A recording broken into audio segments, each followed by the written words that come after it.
Welcome to the Exit Rich podcast, where the leading authority on buying, selling, fixing, and growing companies, Michelle Seiler Tucker, is dedicated to helping you find the path to retire rich and move on to your next adventure by exiting your business for the desired dream price you deserve. Get ready to exit rich with your host, Michelle Seiler Tucker. Hi, and welcome to another episode of your favorite podcast. Come on, you know it's true. It's your favorite Shark Tank episode on Exit Rich. Our Exit Rich podcast is y'all's favorite. We are interviewing Shark Tank guest, and we have a fascinating guest today. Her name is Julie Goldman, not to be confused with Goldman Sachs. Too bad. But Julie Goldman started a company and really revolutionized the wedding industry.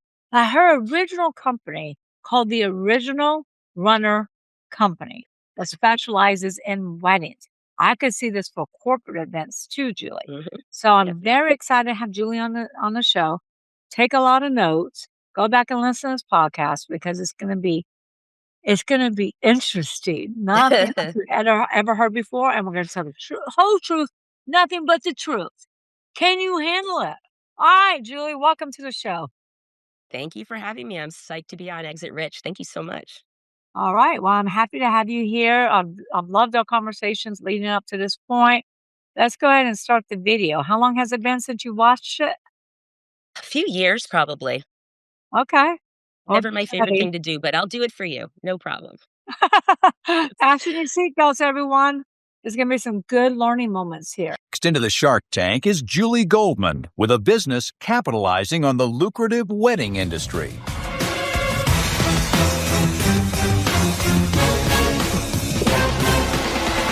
Hello, my name is Julie Goldman. I am the founder and CEO of the Original Runner Company. I'm here today to present my business and request a $250,000 investment for a 15% stake in my company. So, hey, Julie, how'd you come up with that evaluation? Because at $250,000 for 15%, you're at $1.8 million. Let's not share a lot of stuff here because we're going to keep rolling through the show. But how did you come up with that real quick? Truthfully, even as I said in the show later, it was worth more than that. We had just landed a whole bunch of really great corporate contracts that we knew were going to come in the next year. So we believed very fully we were going to make 1.8 the next year. Okay, cool. Let's see what else happens. I'm proud to say that I perfect life's grand entrances. And I do this because I've created the world's first non-slip fabric aisle runners for weddings and special events. When I was planning my wedding, I needed an aisle runner to cover the absolutely hideous carpeting in the ceremony venue. So I thought it would be really easy. I would just go down to my local store and pick up an aisle runner. But when I got there, it was actually more like going to a supermarket because my choices were either paper or plastic. Well, neither of these are really great options because if you're wearing stiletto heels, it's going to tear, rip, bunch, and they're... And how many of us wear stilettos? Pretty much everybody on their wedding day. Mm-hmm. And so what a great concept this is, Julie. I've never thought about a wedding runner, which is odd because I do speaking events all the time. I always have a nice red or hot pink runway. But when I got married in Jamaica all those years ago, it wasn't the most prettiest turf. And if I could have got one of Julie's original runners, then that's something I would have saved for the rest of my life. What a great concept. Anything you want to add here? It was necessary. I couldn't believe it didn't exist when I needed it for my own wedding. So that is the mother of invention, and it was something needed in the industry. So I'm psyched I was able to invent something that was well needed. Me too. I'm sure you made a lot of happy brides along the way. Definitely. There's actually nothing else on the market that was safe and beautiful. I made my own aisle runner, and the Original Runner Company was born. My very loyal wholesale and celebrity clientele has resulted in millions of dollars of my aisle runners being sold worldwide through my website alone. But that's going to change today because I'm presenting to you the Walk Safe Aisle Runner. Okay, so hold on. So one thing I love that Julie did that all of you entrepreneurs should be thinking about, what problems exist? It's not always about inventing a better mousetrap, but it's looking for a mousetrap that never existed. So Julie recognized this when she got married and that there was nothing good, nothing pretty, nothing existed yet. Look around you, all entrepreneurs, look around you right now. What can you find? What can you do? How can you solve a problem that exists that nobody's come out with any solution for? So well done. And then what I like about what Julie's done is she invented this, but then she came back and she's making it better because your first invention shouldn't be your last invention. No. Nope. You agree, Julie? I do. I literally keep a notebook with me with my ideas all day long. I have ideas constantly. I have a brain of an entrepreneur. I can't help myself. It's crazy. I'm sure you do the same. Ideas are 1,000%. Yeah. Yeah. It's awesome. And you know what? You better write them down right then and there because as soon as they Yes. fly in, they fly out. Exactly. This is our 50-foot non-slip fabric aisle runner, mass-produced and sold in retail stores for the very first time, and through thousands of online wedding websites. They're just plain white runners, which is the most popular aisle runner sold in the world. In addition, I'm introducing for the first time our home monogramming kit. This is going to allow the do-it-yourself bride to create a monogrammed aisle runner just like this at home for a fraction of the price that I charge in my studio. We think these two new retail-based options will make my brand much more accessible and affordable to the more than 2 million brides that are married in the U.S. alone each year. Wow, that's 2 million brides. I didn't realize. And there's more now. Brides. Mm-hmm. Yeah, because this was what year was this episode? 2011. 2011. So 2 million brides. Long and that's time just ago. the U.S. alone. That's not even around the world. So it's a huge market. I Mhm. love that brides can do it on their own because think about if you're a second bride, right? And you have children and they have children. Yeah. You can even make something cute for the whole family. And we as you're did that. walking down. Absolutely. And Yeah. something very We've done nice. handprints and all kinds of things for families that are marrying after being a family. Yeah. Wonderful things to do. What a great idea. Invest with the original runner company. We're going to make millions together. I love Here looking we at go. The everybody's total faces. sales for both businesses last year. Last year was a down economy, and we sold 550,000. Actually, before the recession hit, we were selling 800,000, and this year we'll finish about 650. You're a great indicator of the recession coming. Okay, let's stop right here. So, Julie, was that your real selves? No, it was not. Those were not the real numbers. This was only the Yeah. second year of the show. So the show was still kind of finding its way. And I had been recruited to be on the show the year before, but I didn't accept the first season because I would never be on a reality show I've never seen before. So I did have friends that were on the first season. So I took a lot of clues from that as well. And what I would say is that I gave them my real numbers because I was already 8 years in business. I had celebrity clients and I had corporate clients. So I was pretty far on my way. But they wanted me to appear more needy for the episode because at that time they weren't having companies that were already successful on the show. It was really like very small businesses at the time. Well, Julie, that makes me think and really, really think about all the episodes I watch because I watch all the reruns. I watch all the new episodes. Is it real? Is it not real? What would you I don't think? believe it's still, I don't think that's really what happened eventually, to be honest with you. I've had friends that have been on every episode. And if you know a little bit about Shark Tank, we're like a community. We have an alumni community. We have a Facebook group. You have a book. We help each I other. have a book too. It's been amazing. We have reunions. It's a really great thing that's come out of all of this. And so, we discuss these things at reunions. And no, that was not something that carried on. I think it took them a few years to figure out who their ideal candidates would be on the show that they could actually invest in and blow up. And really, because that's what people want to see. They want to see the brands that go on the show be successful, like Ring, or Scrub Daddy, where it's in your store every day. That's an important part of the whole process of the show.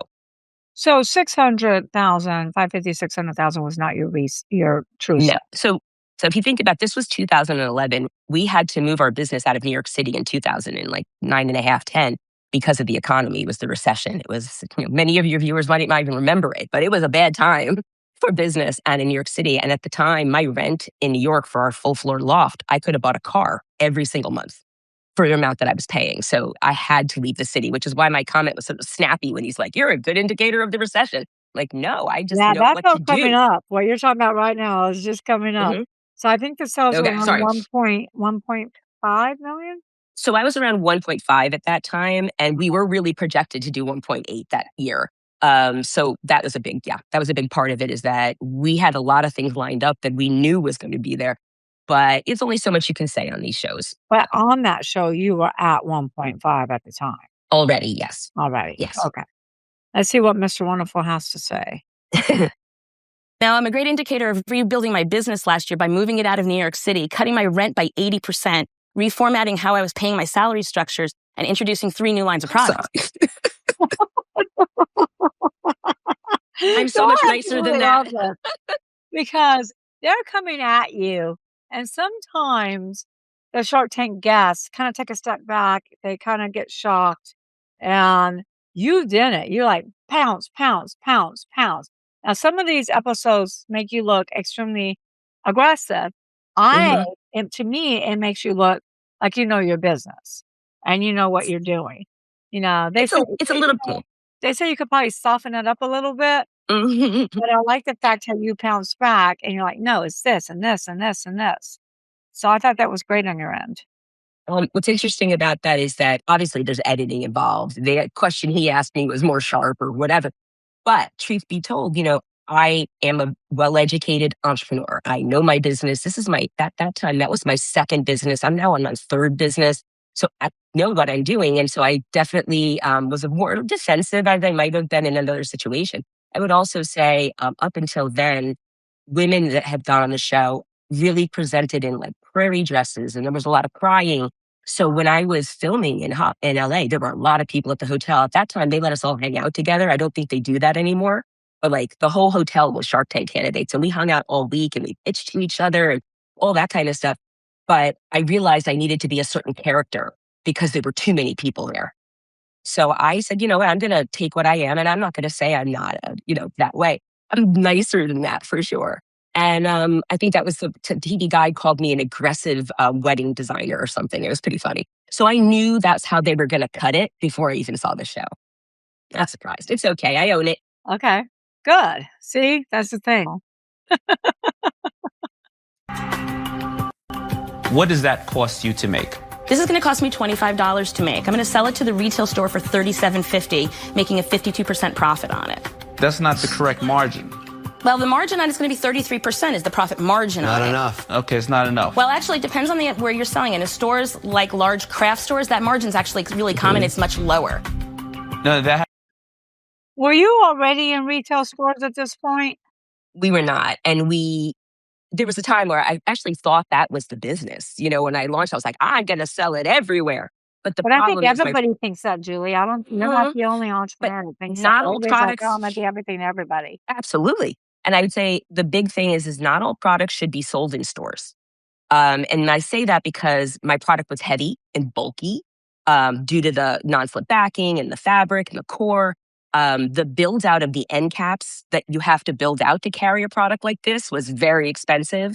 And if they don't sell the product, as you well know, they incinerate it. So there's a lot of other costs involved. And I would say for a product that has very, very lean profit, it's not a great idea, clearly. So we had played out those numbers, but this is the avenue that we chose to pursue for the show as an idea because I wanted to see, honestly, if they could make it work. Do you know what I mean? Because I knew I couldn't make it work. But I was like, maybe they have a way to make it work that I'm unaware of.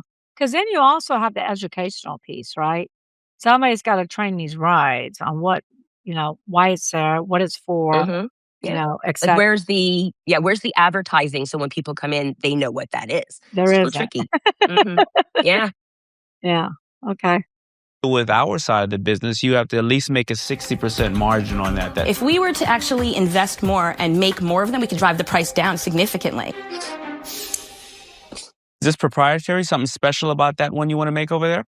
We make the only non-slip fabric runners in the world. And if you actually do not want to have paper or plastic, you have to go buy fabric, have it hemmed and made. Can your competitor make the same thing? I don't have any competitors that are doing that, no. So you're saying nobody else makes runners but you? Not make non-slip fabric runners? No. Can they make non-slip if they wanted to? After they see you as doing something that's successful because you do or don't have a patent, can they make it? No, you can't patent fabric, just like you... Okay. Oh, my goodness. That made me crack up the most. Oh, me too. I don't think Daniel was a freaking fan in that moment. He hated me. Oh, he hated me the whole time. He never spoke to me. He was not a fan. That's okay. You can't patent fabric, but you can do lots of cool things with fabric and trademark it. You can't Very different animal. You can't get a utility patent. Huh? No, because what I was using as the backing is, quite frankly, what they use to line bras and other things. So it already existed in the world. I just do what? like when bras have a little lining in them. Yeah. That is the same material that I used on the back of my runners to make them non-slip. And also shows up in a lot of other places. It's, but it's interesting that you can repurpose something that already exists. I mean, no one would have thought to walk on it, right? So, that's really where Oh, I I think never thought to creative walk up genius my comes bra from. lining. Who would think to take a bra and walk on it? Well, I didn't think of it that way. I went around and looked for different backings that I think could work, wouldn't leave remnants on the ground at the places. There's a lot of factors. But I would say that was a big part of it is being first to the field and doing it better than anyone. Because you can have competition, but if they're not as good as you, it Yeah, doesn't really matter. you need to be first to the game, and you really gotta come to market hot, and you got to oh my gosh, what's the right word? It's not dominate. Yeah, dominate. You got to dominate the marketplace. It's that, but And you also have to keep reinventing and keep, coming up with new product and all that. You can't just sit on your laurels, as we've seen a lot of legacy companies now close because they sat back and they didn't learn what right. was coming, right? So that's, you'll see as we progressed to, and I can fill this in later, as we progressed to the end of my time at Original Runner, we were doing all different types of products. It was really amazing. I loved the idea of continually creating and creating new. Yeah, Pretty and you neat. know what? You just hit the nail on the head. You have to continue to reinvent. And most Mhm. businesses or owners will start an invention or start a business, and they think it's going to be that way all day, every day. And you know Yes. what? Competition is going to pass you by. The number one Mhm. death in business, I always say the number one death of a business is lack of aim. Aim is Mhm. always market and innovate. You stop marketing, Yes. you lose market share. You stop aiming and inventing, your competition is gonna come and swoop you up. Yeah. Do you have many, competitors now, Julie? Basically, like some Etsy people that do it on the side. No, there really is still no competition for the Original Runner company, which is pretty cool. Okay, cool. Let's see what else we got to play here. I'm asking a very simple question. Can somebody else make a non-slip runner after they see that you are doing well? They could, but I'm Okay. already doing well. I'm first in the field and very successful. That's all I'm asking. Did you not wanna answer that question, Julie? No, I just think that's the answer. I mean, it's as we just said, like the answer is being first to field, being the most innovative You just and wanted doing yes it and no. better than anyone. But yeah, he just didn't want any part of me. He really did not like me. So that's okay. You're not going to be everyone's cup of tea, but it is that though. It is true. It's That's true. understanding the market and being able to meet it where it is. People who copy people don't have original ideas. So they don't understand the market and how to keep innovating for that market, in my opinion, unless they really come to know their client. And that has, as people popped up and tried to compete with us, they closed rapidly because they didn't understand how to make it profitable, but also how to be original. Yeah. Copying other people will never, I mean, yes, it works on maybe Amazon resales, but it doesn't work for weddings, Gotcha. Mhm. So, why didn't he like you? I don't know. He never looked me in the eye, didn't, and after this, he didn't talk to me again. So yeah, no, he was pretty quiet the whole time. Maybe you were too assertive for him. Maybe. But you know what? This is a good lesson for you guys because if you're pitching a board and somebody's not your cup of tea, focus on the ones who are. But you got to be careful Yes, because just because they don't show interest doesn't mean they're not interested. absolutely. And what you The said in the slippery beginning about slope. me being a little confident, I had already at this point been in business for like 8 years. I had won so many pitch competitions. So I had had this pretty down. I think that's why I was like a little overly confident because I had done this a lot. And I had been fortunate to win competitions from Dell, Comcast, American Express Open. I won Make Mine a Million. So I had a lot of steam behind me. So I think I felt maybe a little arrogant, maybe a little too cocky. Mhm. Okay. So you don't Well, think and he that's liked me. and that's good that you can go back, reflect, and now make that statement.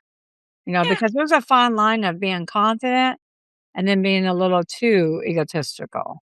I think it's hard And to put yeah, agreed, 100%. And I think you don't know how you come off on TV. And I had been on TV before on for my business, on wedding shows and my Super Sweet 16, but I'd never been on like a one-on-one confrontational show. I'd been interviewed, but nothing like this. So I think this was the first time I'd ever had my ideas, dissected and thrown back at me. It's, well, everyone gets you came ready to pounce, no doubt about it. You were ready to defensive. pounce. I think the word's defensive, right? I was a You little were too very defensive. defensive Yeah. on some things, yeah. Well, I'll explain that in the next time we break. I'll tell you what I was doing. Yeah. How is this business worth $1.8 million today? It's actually worth more than that. I love that answer. It's worth more. Yeah, well, evaluation can actually be obviously determined in lots of different ways. You can do projected incomes. You could do current revenue. If you base it even on current revenue alone, if we're making $650,000 this year, if you're using a 3 to 5 ratio, it falls very nicely in the 1.8. Uh-huh. This thing you're standing on, how much would it cost? Okay, we have to stop here. So I want to educate my audience on evaluations. And Julie's right on some, but I just want to let you know that businesses are not valuated on revenue. Mhm. And because there's a lot of businesses with high revenue, but they're not making any profit whatsoever, and they will never support the debt service, nor will Yes. they afford your lifestyle. Also, businesses aren't typically valued on projections because in order to reach the projections, in many cases, not so much in Julie's case, because Julie had big contracts and she had things coming her way. But when people try to sell and say, well, it's worth all this potential, buyers don't buy potential. Buyers buy steady income. They buy reoccurring revenue. They buy history. And so they will not buy your business if you don't have potential, but they're not going to pay the owner for that potential and go out and have to pay for marketing or more employees, whatever it is that they need to obtain that potential. They're not going to pay twice. All right. Now, Julie told me what her real numbers are. Julie told me her numbers were around 1.5 million and her EBITDA was probably between 200 to 300. Is that true, Julie? It was a long time ago with regards to my percentage in, but yes, we were about 1.5. That move from New York City really kicked my profit up a lot because we Okay. had been spending a fortune to be in New York. So being in New Jersey was a big deal as far as our profit margin. But revenue-wise, we had just gotten, like, I think at that time, we just landed Kim Kardashian's wedding and we just were booming. So, you know, in Which order to man go on was that too? the TV wedding, the one she was married to for a short amount of time. Oh, So yeah.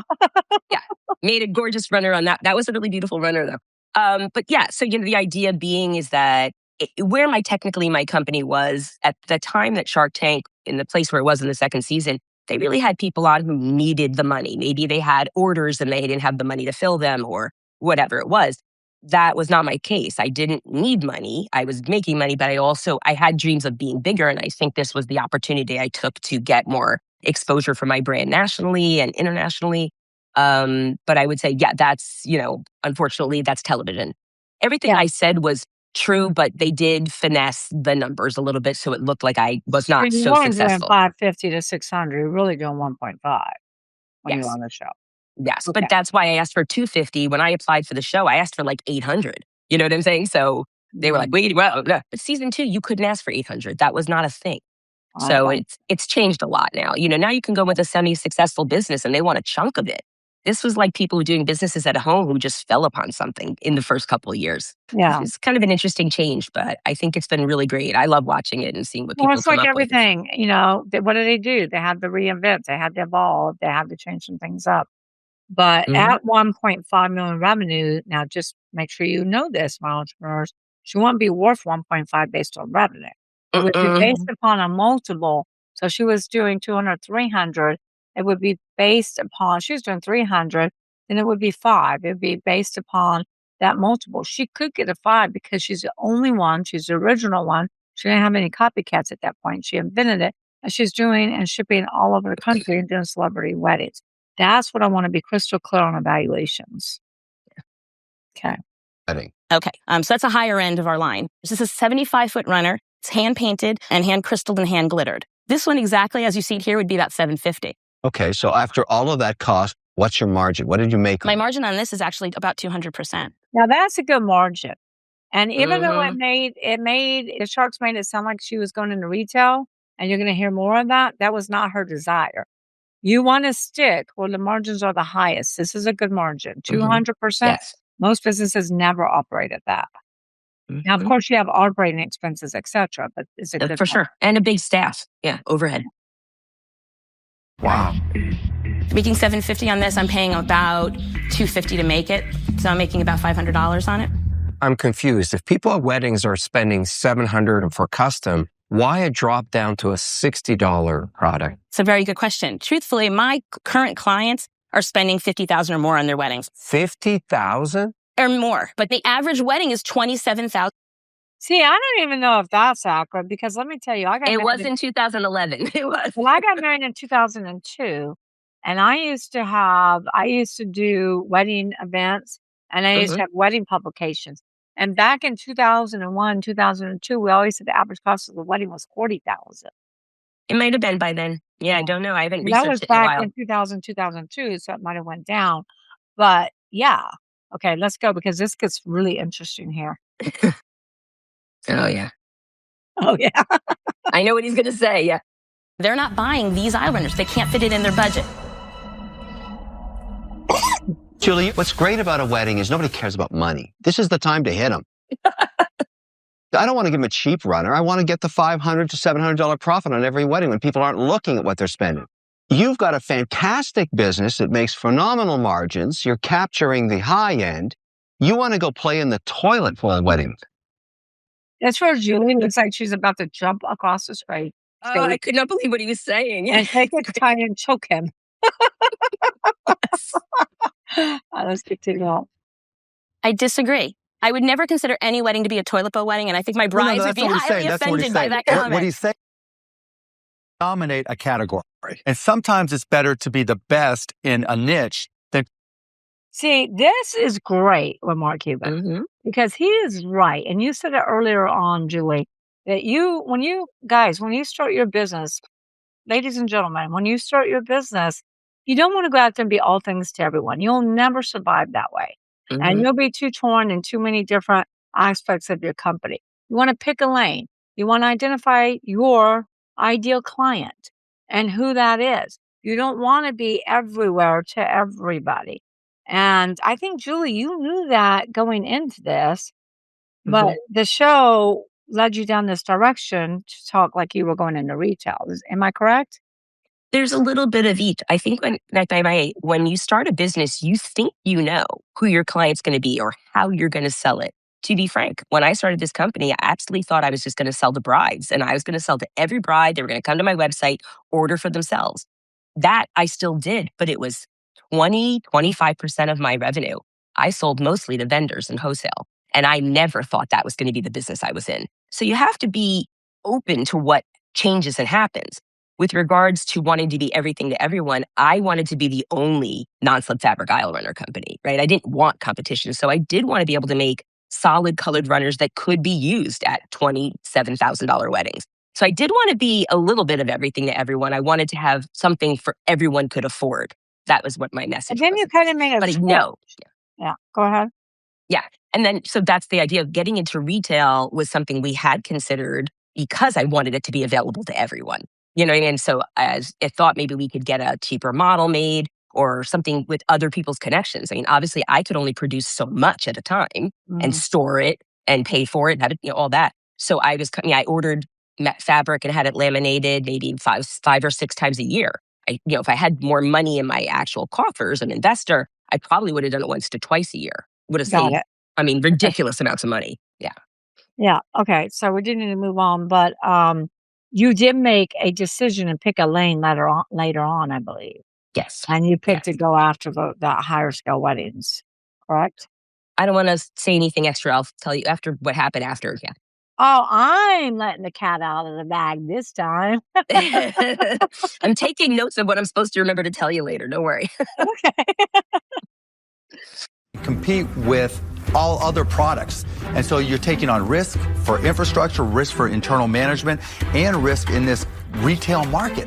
Why? It's a lost opportunity. I'll tell you why, and I can answer that. I don't think it's an opportunity. Well, actually, I disagree, and I can explain why. Let her answer. Actually, most churches and synagogues no longer allow aisle runners because the only ones they... New information. Wait. Because they only have seen the paper and plastic ones. And what generally happens, my clients will request free swatches, which we send out around the world, and they take it there and we get permission. We're permitted in large cathedrals that don't allow any other aisle runners but mine. So why do you want to go? Why go retail? That's a beautiful thing. I disagree. But look, Julie, what they're saying is you have a website, You have all this exclusivity. All you have to do is tell the churches and synagogues, go to the website instead. Because the churches aren't buying them. The brides are buying them. The brides have to know they exist. Julie, and the fact is, in the internet, it's hard to get them to know we exist. But look, you want to take on all this incremental risk. Lower margins because it's retail, right? And you're talking about 33% margins. Wait till the store start asking for incentives, everything. If she can't see that herself, And you know why she can't see it? Because we're trying to tell her. That's the best of all situations. Well, here's how we'll solve the eventually we're learning. No, I'm Julie. My gosh, we're I love Not a fan of that comment. Sorry. No, I was just standing there and I was like, what? It was ping pong. It was crazy. It was, and it went longer than that. Actually, the only one that I've ever seen them really make fight amongst each other like that. And it went longer. Like, it was crazy. I kept looking to the side, like, do I do something? Like, because they just kept arguing and I was no part of it. It was really interesting, actually. I loved Mark. Mark had so many awesome ideas and he was really, really good to me as far as in there. But yeah, what they're saying is not incorrect, but it would have been great if I could have made something that was less expensive that could have been accessible to everybody. Because if you go to your local craft store now, you're still only going to find that dryer sheet aisle runner, unfortunately. Mm-hmm. So people still don't know that they can have a better option unless they're online and they find it. So I think that's what my message was trying to be here, is that I just wanted brides to have a better option, because I usually say to people, don't have an aisle runner at all if you can't have an original runner. And that's not in a only buy from us. It's going to end up in a ball in the corner of the room. And I've gone to weddings with the dryer sheet runners and people are like, oh, is that yours? I'm like, no way, that was not mine. So yeah, I purposely don't think anyone should ever use those. It really is dangerous liability, but yeah. Okay. All right, let's watch them, listen to them argue again. You know what? I don't think you need anybody here. You got to where you were on your own. I don't agree with your strategy. And for that. So Barbara's out. Any hard feelings there? Well, you know what? We can't talk about too much because there's another episode that you were on. All right, but Barbara's out. Mm-hmm. I did think she would understand it. You're missing the obvious, Julie.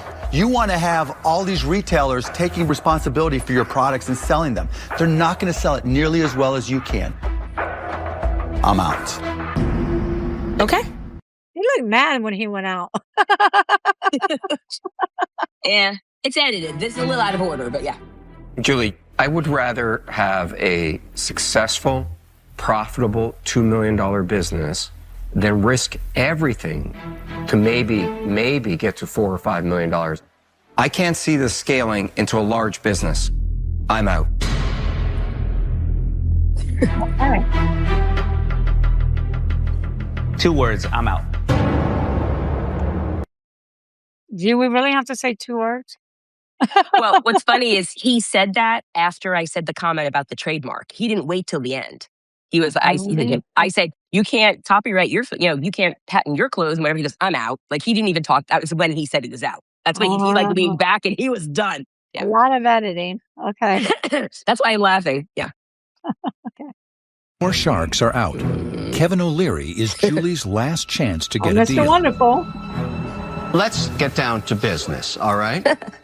Thank goodness we've met. Here's why. You need me badly. You just don't know it.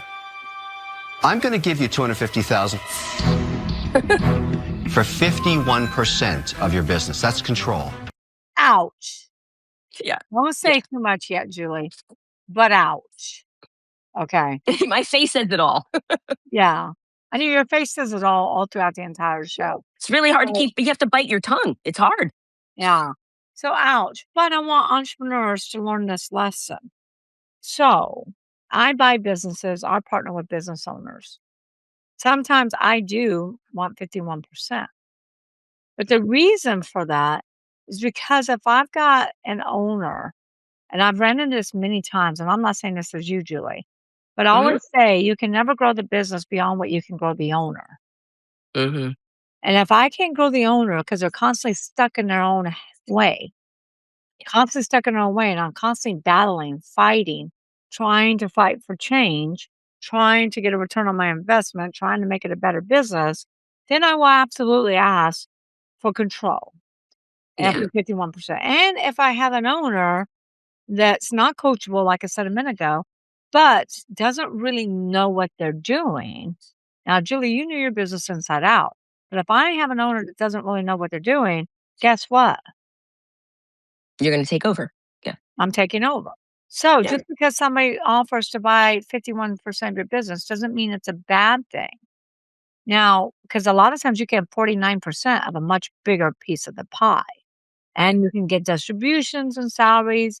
But when you go to sell it, if they can sell it for a lot higher multiple, like an 8, a 9, a 10, then you're getting not just a higher distributions and salary, but you're getting a much bigger cash out piece when you go to sell it than you would ever sell on your own. Okay. So let's see what she has to say. You can see it on her face. You will not be able to do anything without calling me because I'm going to keep you on the straight and narrow to make. I would just say he doesn't know his audience because there's no keeping Julie on the straight and narrow. Because you own 49%, you'll get rich. That's why they call me Mr. Wonderful. Actually, why do they call him Mr. Wonderful? I don't remember. It started the first season, but I don't remember who coined it. He is wonderful. He's so appealing, isn't he? You need my guidance because you've gotten lost. I find that really interesting for you to say because I've been working in this business for 7 years. I am known as the aisle guru. And because I know what the heck I'm doing. Well, I know my know. business. Exactly and I have to right, say, Julie. none of You're you know going the too far. We industry. didn't do this But part I yet. know how to make money. Look, Julie, you've met me, the best day of your life, other than when you got married. But we're going to get into a financial marriage. Jeez. And you're I'm going to so much love younger. it, believe me. Loving you already. I'm going to keep you straight and narrow. You will never think about this again or ever do anything like that. You have to walk down the path of the high margin runner, not the toilet bowl wedding. I'm going to keep you out of that mess because I'm going to own 51% of the business. Yes or no? All right. Audience, what do you think she's going to do? I wish I'd make a chat. Yeah, that's funny. Absolutely not. You're out of your mind. Why? To be frank, I would never give up 51% of my business. You need to give up 51%. I actually don't. You need me badly. I took an idea that didn't exist. I made the world know it exists. I ship to different countries every single day. I'm moving into Europe next year. I'm the Vera Wang of aisle runners. I don't need 51% of my business being taken by someone who doesn't understand the wedding industry. I understand how to make. Well, here I kind of agree with Mr. Wonderful. But I also know Julie knew her business inside out. So I can agree with both sides here because Julie did know her business. She didn't feel we are, sweetheart, because I don't know how coachable you would be. It took me a long time to get here. You understand? I have been coached. Yeah. That's why I'm the way I am now. Exactly. Okay. So you got to have a coachable partner. When I partner with a deal, that person's got to be coachable. Yeah. But you can make money in any industry. I buy into industries and I partner with business owners. I partnered into a company that does graphics, that does car vehicle wraps, and for first responders. I didn't know anything about that industry, but I learned. And so I know how to make money. I know the solid foundations of the business. I got to talk about the 6 Ps and exit rich. You got to have the right people in the right seats. You got to have multiple revenue streams to call products. You got to have your processes buttoned up. You got to have the proprietary assets. Too bad Julie couldn't get a patent, but she couldn't. But it's okay. She's first to market and she still dominated. And then you got to have client diversification. These are your patrons, not customer concentration. And most importantly, you want profits. So you can buy a business. I do it all the time. Industry I know nothing about because the blueprint is the same. You just got to learn the nuances about the industry. Yeah. But for Julie, for her to give up control, it'd be like somebody's coming and telling me, "Hey, Michelle, I'm going to buy your business. I take 51, you take 49." I would say, jump in a lake. Because I do know my business and my industry is somewhat unique, quite unique actually. And so I would say the same thing that Julie says. But for you guys looking for investors and partners, they don't always have to have that industry experience. Can I say on this, which is interesting, is that I was the first wedding person to be on the show. So Mr. Wonderful had not gone into weddings yet. So it was partly my interaction that spurred him into buying all these wedding companies. And now he does a lot Are of you weddings. getting a licensing fee? Exactly. So actually, Now he he's did big reach on out his to me years loyalty. later. And so, yeah, I mean, I think that's partly why he ended up going that route, because he saw the viability in weddings and that people will, as he says, pay anything. But yeah, he ended up after this. That's when he started acquiring all the businesses in the wedding industry. Wow. All right, let's see.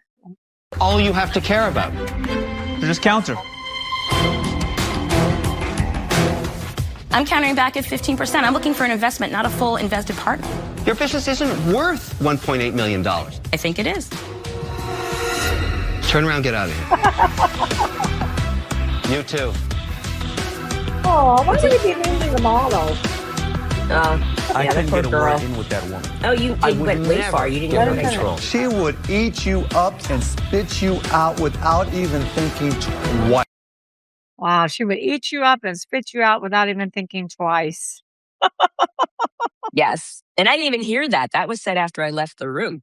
So that was nice Yeah, to see. I wanted when the it aired. audience to hear it because I do remember that ending. Okay, so when you went on a Shark Tank, were you looking to get a deal? Only if it really made my business better.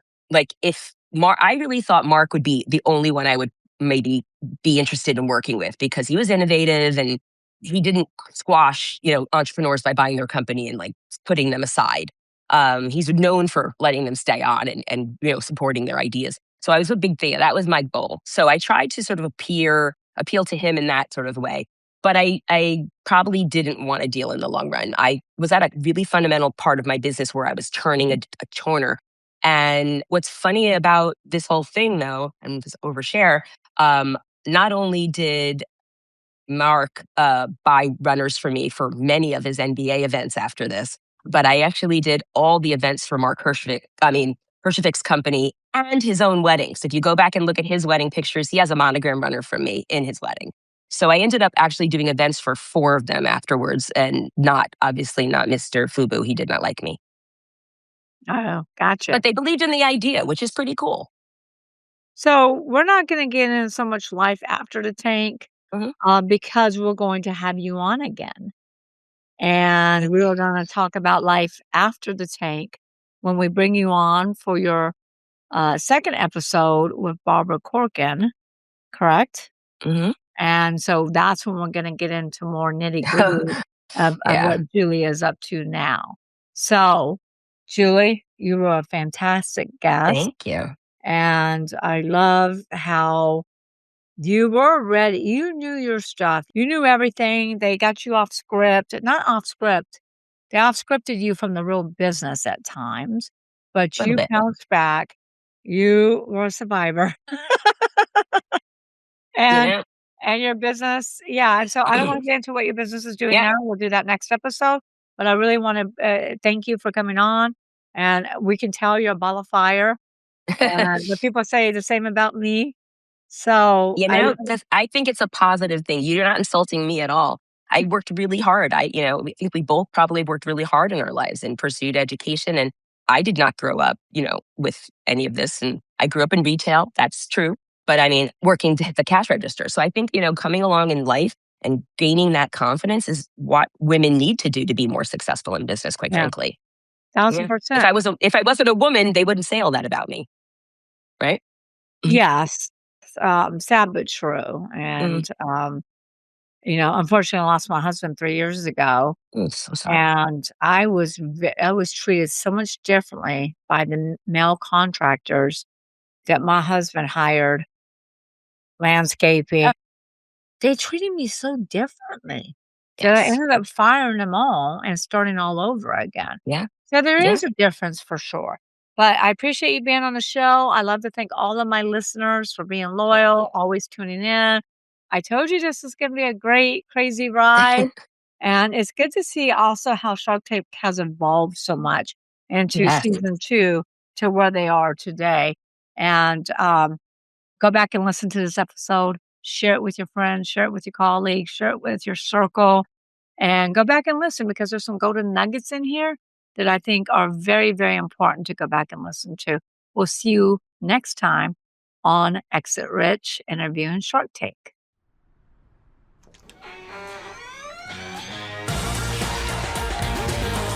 Thanks for listening to the Exit Rich podcast. Don't forget to check out Michelle Seiler Tucker's Build to Sell Blueprint books and Exit Rich, along with more blogs, videos, and resources at exitrichpodcast.com. Be sure to connect with Michelle on Facebook or LinkedIn and stay tuned for her next episode by subscribing in your favorite podcast player.